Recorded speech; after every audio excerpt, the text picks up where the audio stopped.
Welcome back to another video. Welcome to the new year. It's 2020. I've heard way too many sight jokes already. As someone who wears glasses, I find them very offensive, and I wish they would, well, not really. They're not offensive, they're just annoying, and I don't like them. And because I wear glasses, I'm a prime target, and I would rather not hear all your sight-related jokes.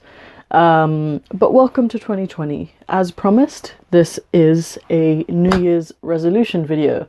I don't know if I want to call it that, but that's what it is.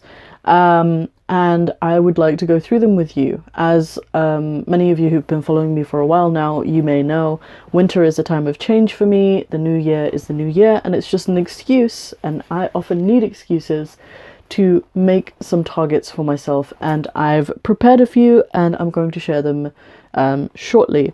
But for those of you who are still getting out of your New Year's Eve hangover, how are you guys? Are you well? I hope you are, because I had well, compared to what we were planning, I had quite a quiet New Year's Eve, but it was a fun one because I spent it with my best friend and I wasn't too ill the next day. This video would have gone up yesterday on New Year's Day, but I had a very important thing to do. I can't really talk about it here, but I had a really important thing that I needed to do for myself. It was a personal thing, and I feel very good for having done it, and I, continue. I hope that thing that I did continues in, the medium of which I really can't say what I did. I just can't. I'm bound. But it was a good New Year's Day. It was a great way to start the new year, and I'm hoping that there'll be more of that in this year and the years to come. But yeah, anyways, I want to do this and wish you all a happy new year. So my first New Year's resolution, a lot of these are continuations of the New Year's resolutions that I had last year, especially the ones that I didn't complete, but also the ones that I just want to continue doing. So one of them is my activism. So for those of you who've been paying attention to my channel, I've been doing a lot of activism. A lot of the pins that are on my jacket, this is why I wore this jacket, they're from the Council of Ex-Muslims, they're from Faith to Faithless, they're from humanists. Like, this is a humanist pin. I will still be working with Faithless Hijabi. I'm working with a lot of these activism spheres which operate within LGBTQ rights, religious freedom, free speech, women's rights, all of those things. I'll continue doing those things, and I want to continue participating in those things. I have a speech alongside the Council of Ex-Muslims. You'll probably find the event on their website. I have not a speech, it's a panel that I'm on in March, so I'm looking forward to that. I'm still getting calls from the BBC, so look out for things like that, but I will continue doing my activism. Most of the things that I am, rallying, I guess, or talking about, a lot of the time they're issues that are related to me, issues that I have personal experience in, such as, leaving Islam, things like that. People who've been here long enough will know that about me. And I want to continue that in 2020, and I think that I'll probably do that for a while, because it seems to be an issue that's going to affect me for quite some time. So I want to continue on that path. The second resolution is in regards to my channel. Now, while I've just said that I will continue doing activism, I'm committed to that, I will not stop doing that. I do want to make my channel a bit more mainstream and just open it up a little bit more. I don't want to constantly talk about religion, because first of all, I feel as though that's just, it's a pit that has a bottom. Like, it's very deep, but it still has a bottom, and there's a limitation to always talking about religion. And actually, when I started my channel, my first video was addressing my family and how angry I was at them. But my channel, I never fully intended to be completely just religion and atheist-based content. I wanted my channel to be a bit more open, not necessarily lighthearted and fun, but I wanted it to be a bit more mainstream, where, I could be just this regular YouTuber, and I still aim in some degree to do that. My video content has been a little bit less consistent recently. I've only been uploading, I think, twice in the last month or so. Part of it has been because of my depression, and part of it has been because I'm just not happy with constantly making content about religion. But the reason I've spoken about it so much is because because of the activism, and I do continue to I do want to continue making those videos, and B, because religion was such a huge part of my life, and I have so much experience in that department to share, because I understand that I'm not the only one who goes through things like that. But I do want to open my content up a little bit more. I do want to make, you know, just a bit more nonsense content, because that's the kind of content that I sign up for on the internet. And I also want to make, you know, video game content. I want to make other kinds of content, not just solely, you know, skeptic, religion and atheist based content. I'm also going to be broadening out on the mental health content a little bit more, just so it's, you know, it just mixes up the content, because I don't constantly want to be talking about religion. It's not an important part of my life right now. It's something that I want to leave behind in the past, but it's not very easy for me to let go of things, as you can probably tell by the state of my walls and my room and my channel. So it's not that I'm going to completely let it go, but I do want to open up my channel just a little bit more, and I'm definitely going to continue doing it. I want to go back to my original video scheduling, so it was 2 videos and 1 live stream. Live streams will stay consistent unless something gets in the way, but I want to return to 2 videos a week, which hasn't been going on, and I would have uploaded yesterday, but I had something important to do, so this will be the only video of this week, but hopefully we will have a live stream on Sunday, if nothing gets in the way. The third thing that I want to work on is my writing.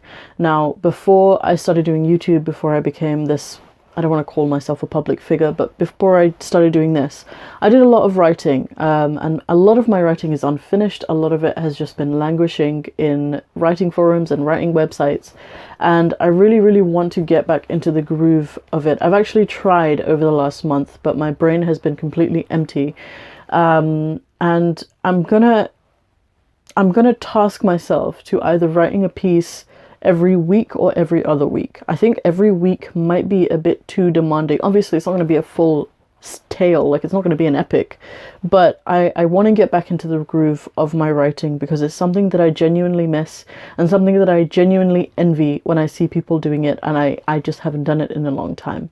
And I have all these narratives in my head, and I'm quite good with words, so I want to put something down. Most likely all of the things that I post will be put up on my blog, because Twitter doesn't allow that much to be posted all at once. But my blog is angusbreadthin.wordpress.com. You can probably find it in the description below. It should be in there. All the links that I'm talking about will be in the description below, by the way.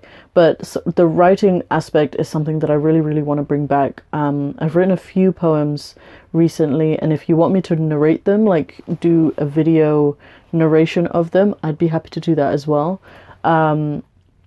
Obviously, I'd need to figure out how to do that, because I've done that once on this channel, and I must say, I don't like reciting my own poetry for whatever reason, but I just don't enjoy it very much. But it's something that, poetry is something that has come back to me, and I want to bring back my prose writing as well. So yeah, there's one piece that I've been working on, but I've only got like 5 or 6 sentences down so far, and I'm going to continue with that and see where I go with that. But I want to try and task myself to posting 1 thing a week, whether that's a really emotive piece, whether that's like a monologue. I write a lot of monologues, because I'm such a sad person on the inside. I write a lot of monologues, so that's what I have going at the moment. And poetry, but I want to get back into prose. For those of you who want to check out my written work, again, it's in my blog. Link is in the description. It's angusbreadthin.wordpress.com. The next thing that I need to work on in 2020 is my health. Now, there's nothing serious going on with me before all of you freak out. There's nothing serious going on with me. It's just that my health is not at a place where I want it to be. So, for example, I haven't been to an optician in a really long time. I haven't been to the dentist in a really long time. My mental health needs some treatment. So it's just me I just need to make sure that I go and get those things done. Like, I really, really want to go and see the optician, but what puts me off is that my prescription will probably have changed and I'd need to get a new pair of glasses, and pairs of glasses aren't cheap. And that's what's been putting me off, but I'm realizing that I can't exactly just put off my health because I don't want to pay for it. Like, it's really important for me to maintain my health. So my eyes, my teeth, and my mental health are things that I'm gonna try and maintain during 2020. I know it's something that I shouldn't need to keep as a target, but genuinely, I've needed to. And also the other thing is multivitamins. I'm taking multivitamins every day now. It's something that has just got to become a staple of me, because my vitamin D levels are always in the fucking ground. So it's just something that I need to constantly do. The next thing is to bring back my gym and my diet regimen. That kind of fell apart last year in the middle of the year. I was doing really well until like June or July. So I want to bring that back. I've kind of already started. So it's, you know, high protein, low carb, intermittent fasting. I want to say the keto diet, but I don't want to jump right into keto at the moment. But it's going to be high protein, low carb, intermittent fasting. So it's usually I think it's the 8-16 intermittent fasting thing. Yeah, that's what I'm bringing back. And my gym regimen is going to be cardio integrated with some strength training, and we're going to have some skipping as well. And also alongside that, just as another note, it's just not to do, you know, exercise just inside a gym, but also make use of all the, like, the park and the outdoor spaces that I have where I live. So I bought like stuff for that. So I have like a skipping rope, I've got a yoga mat, I've got all those things. So I want to utilize the space around me as well as, you know, going to the gym. And I have quite a good gym buddy at the moment. So that's a good way of maintaining the fact that I will go to the gym. I also am thinking of going back into swimming, but honestly, I'm not very good at it. And it's one thing that I want to be better at, but I'm not very good at it. And I think if I keep going, it'll probably get better. So swimming is something that I want to bring back as well. The sixth thing, which was also part of last year's targets, was to travel. And I still intend to go around different cities in London. But I really, really want to spend some time in Scotland, and not just for like a day. I want to spend some time in Scotland where I'm there for a few days so that I can, you know, actually explore. Edinburgh, I've heard, is quite a small city, so that's where I'm targeting to go this year. And I want to have a look around. I want to have a good look around, because Scotland is one of those countries that I actually aim to live in at one point. So I want to go and see it and explore it, but traveling in general is on the docket list for this year, and it's what I want to do. Hopefully to some new locations. Obviously, I showed you my postcards from last year's trips, and hopefully we can get some new postcards this year. So the seventh thing on my list is to learn to drive. I don't know if I'll completely learn this year, but I definitely want to start learning this year. I've just realized, well, so I've never had this fixation on owning a car. Like, I don't see myself as being a person who owns a car unless I move outside of London where I have to have one.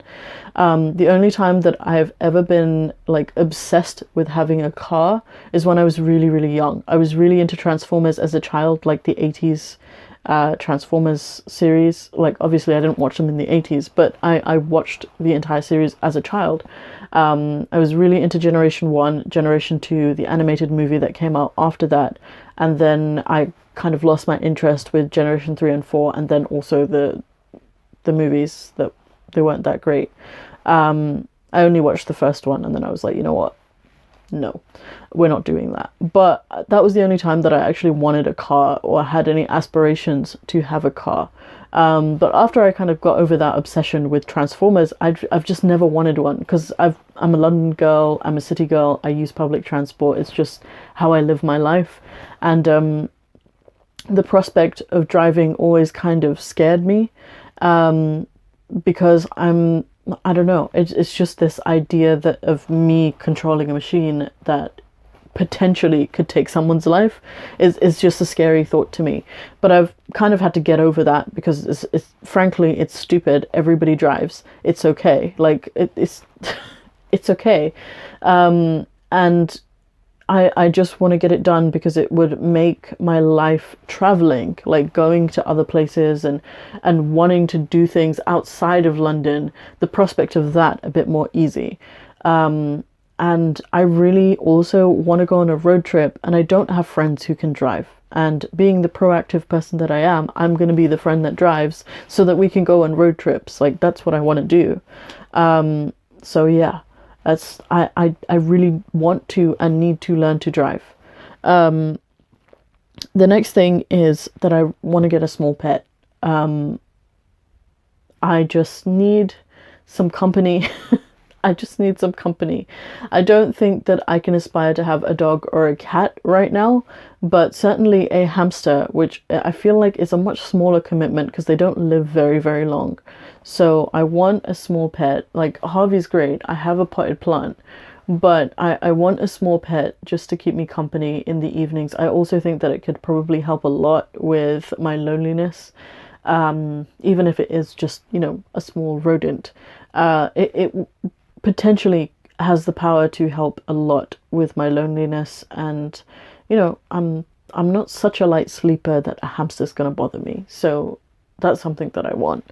The next on the list is to take every opportunity to celebrate. I think that's going to be a target every single year. I really, really, really want to take every opportunity I can get to celebrate. The first event of this year is a funeral, but you know what? It's okay. It's not going to paint the rest of the year. It's not someone I know, so you don't need to offer me any condolences, but it is a funeral that I've been invited to, which are few and far between because I don't really have a family. So things like that, for me to go and like experience that, is really important for me anyways. But I want to take every opportunity this year to celebrate. And the problem with that for me is that my birthday's coming up in February, and I'm kind of freaking out because I'm going to be 25, and I honestly didn't think I'd make it here. I know that that's stupid, and a lot of people are going to be like, you're 25, guess how old I am. Like, I've gotten those comments enough. Thank you. I've read your emails. But it freaks me out every time I sort of hit a kind of milestone. So I guess the next milestone after 25 will be 30. Every time I hit it, I'm so shocked that I've made it this far and the time has gone so quickly. And, you know, I always take a moment to sit back and reflect on all the things that I haven't achieved. I'm very negative minded in that way. So I don't really know how to celebrate my 25th. I've mentioned it to some of my close friends that I kind of want a quiet birthday, but I also think that I'm only 25 once, and I think I should take that opportunity to celebrate. Like, I should take it to celebrate, but I don't know how. I don't know how to celebrate. I feel like, yeah, I could go out and I could go to a club and get some drinks and dance and stuff, but I mean, that's not that crazy for me. I don't know if I want a whole experience, but I'm sure it'll be fine either way. But there's also the idea in my head that I just want a very quiet, very low-key 25th birthday, and I don't know why I think that. I mean, the world is my oyster, right? I should be able to celebrate however I want. But yeah, take every opportunity to celebrate. You only live once. You're only as old as you are once, so get out there, go have some fun. The next thing that I want to change this year is my degree path. So for a while I've been doing social psychology, and it's not an easy degree for me to do because I'm not a scientific person. I didn't take a science in my last stage of education before I went to university. So it's really, really, really difficult to step into the shoes of science and be like, oh yeah, I'm here. The artsy kid is here to do some science. So I think I'll keep my major psychology. Like, I want to stay on the path of psychology, but I think that I'm going to change my minor because my whole degree is psychology at the moment. My major and my minor are both psychological, but I think I want to change my minor to either philosophy or creative writing. I haven't decided which yet, but I'm going to talk to an advisor, and I think I want to change it because having said that life is short and we only live once, I really don't want to do a degree that I'm just going to absolutely detest the entire time. Obviously, psychology is a subject that I really do like. I really do enjoy studying some of this stuff, and I find it very, very interesting. It's just very difficult for me to sit down and like write and take an exam about it, because I don't know the exact method of writing in a scientific way. The way that I write is extremely artsy and creative, and I'm very flamboyant with the words that I use and the sentence structures that I choose, and I'm often very ambitious. It's not like my work is, if you read it, you wouldn't think that it's a scientific piece. You'd think that it was a creative piece, and that's what I'm struggling with, because a lot of my tutors will say like, yeah, the sentence is really nicely written, but you need to be better at just saying things directly in a scientific way. And I'm still fitting into that. So I think if I took a humanities subject like literature or philosophy or creative writing, whichever one, it would just be easier for me to get on with the degree, and my total degree will still be psychology. So yeah, I think at the beginning when I chose the degree that I'm on, at both my major and my minor, I kind of set myself on the course for being like, I'm only going to do a useful subject. I'm not going to do an art, because to me that isn't useful and that's not realistic. But I don't think it's realistic for me to simply do something that I'm struggling with.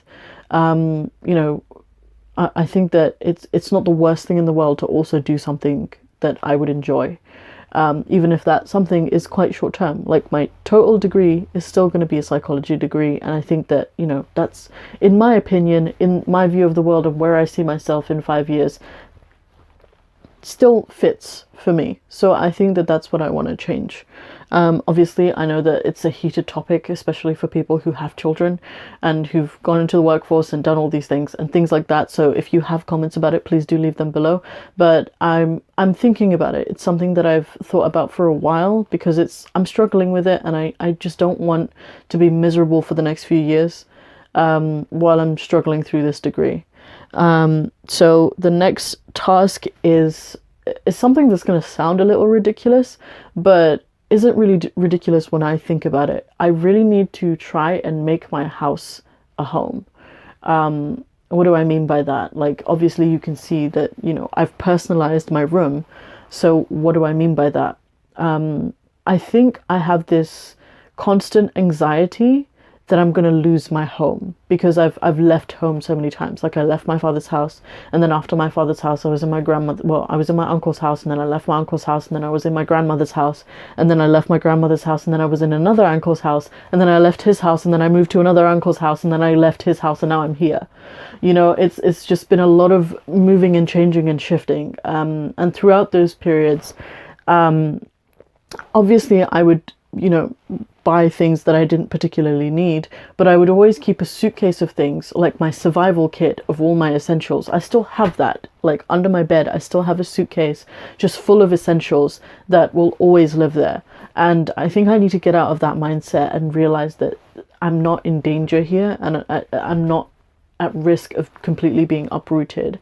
And it's just something that's been ingrained in the back of my head. It's very difficult for me to just take out, and I think I definitely need to work on that. Like, I'll prevent myself from buying like pots and pans and like cutlery and things like that. Like, I have one dish, I have one glass, like this glass, it needs to be washed, but this glass is the only glass that I have. I'm very, very minimal in that. Like, I have one set of cutlery. I don't have like different knives for like cutting things up. I'll if I can avoid eating at home, I will avoid that, because I think mentally or subconsciously I'm trying to not get emotionally attached to my home when it's my home. And I think I need to be better about that. I think I need to be better about just accepting that this is my home, and I'm allowed to be attached to it, that I'm not going to lose anything by being attached to it. I don't know. It's just been, I don't want to sit here and cry because I always do that. But it's just something that is has genuinely been a struggle for me, and I don't want it to be a struggle. Like even filling my cupboard, it's such a difficult thing. I think it's actually when I talked about my fur coat, I bought a fur coat last year. And the fact, I think one of the reasons why it was such a struggle for me to decide to buy it is because I don't feel like my home is my home, and I need to feel like my home is my home. It's a struggle for me to buy, items of clothing without getting rid of old items of clothing. And, some people might say, oh, that's a good way of living. You're living minimalistically. It's not necessarily the way that I want to live. It's just the way that I think that I should live. And I don't think that that's healthy. Obviously, I'm not going to overload my house with materialistic possessions. That's not the point. The point is that, this is my home. This is my place of safety, and I need to treat it like that. And I just haven't been. I haven't been like this, like all the posters and stuff like this. Some of this will come down because it's, old now. I want to put new stuff up. But like, I only started doing this like midway through last year, and even that has been difficult. I didn't know how many things to order. I don't know how far I want to go. Like, this wall is more or less empty, but this is all covered. So I don't know. It's weird. It's a weird thing for me. But yeah, the last and final thing that is on my list that is a big question mark. Like, I don't know if I want to start, because it's honestly a very expensive hobby. I want to start doing textiles again, because I keep seeing these really interesting pieces. Like, usually they're jackets. I have a real thing about jackets. Like, I love this jacket, and I don't have a lot of jackets. Now I have 4, but originally I only had 2. I had one for summer and I had one for winter. And my winter jacket was just a leather jacket. It was my brown leather jacket, the one before this one. And the other one's, I'm not going to throw it out, but it's pretty old. But I see all these like really interesting pieces, and I don't want to just buy them. Like, I want the creative process of making them. So one of my obsessions is The Witcher. I know you can't see him, but he's up there. The Witcher is one of my obsessions, and having seen the episodes, the Netflix episodes, I don't know if you guys want a review, by the way. I'd be more than happy to give one. But having seen that whole season, it just rekindled my obsession for The Witcher. And I've been like going through the playthroughs, so on YouTube and stuff like that, and I keep seeing these really cool like outfits and jackets, and yes, they're like not modern or whatever, but like I keep researching into them and looking at them and thinking, oh my god, that would make such a sick, amazing piece, like a jacket. Like, I could wear that out and everybody be like, where did you get that? It's amazing. And people would either think that you're really, really cool, or you're really, really, really just weird. And that's what I go for in every step of life. That's what I want to be. That's what I aim to achieve. So instead of buying those things, I really just want to get back into like sewing things and making things with my hands. And like, sewing has, while it hasn't been something that I'm particularly gifted at, it was something that I picked up from my mother, and something that I did while I was in secondary school or middle school, or whatever you want to call it. It's something that I did, and it was something that I enjoyed and I liked thinking about, and it was also a really stress relieving thing for me, because I could just sit down and I could sew. And I was, while I'm not gifted, I'm certainly not, a fashion designer.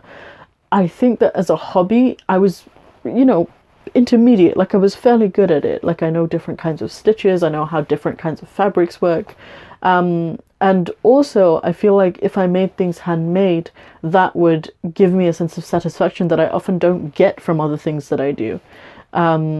So, and I do a lot of things like my work and my activism and like this stuff, and a lot of it isn't for me. Like, my work even is it's a very giving job. It's very emotionally taxing. I don't want to, like, people know what I do, right? I don't know. I work with students, so it's a very giving job. The activism, again, it's not for me. It's a very giving job. This, I feel like, would be something solely for me.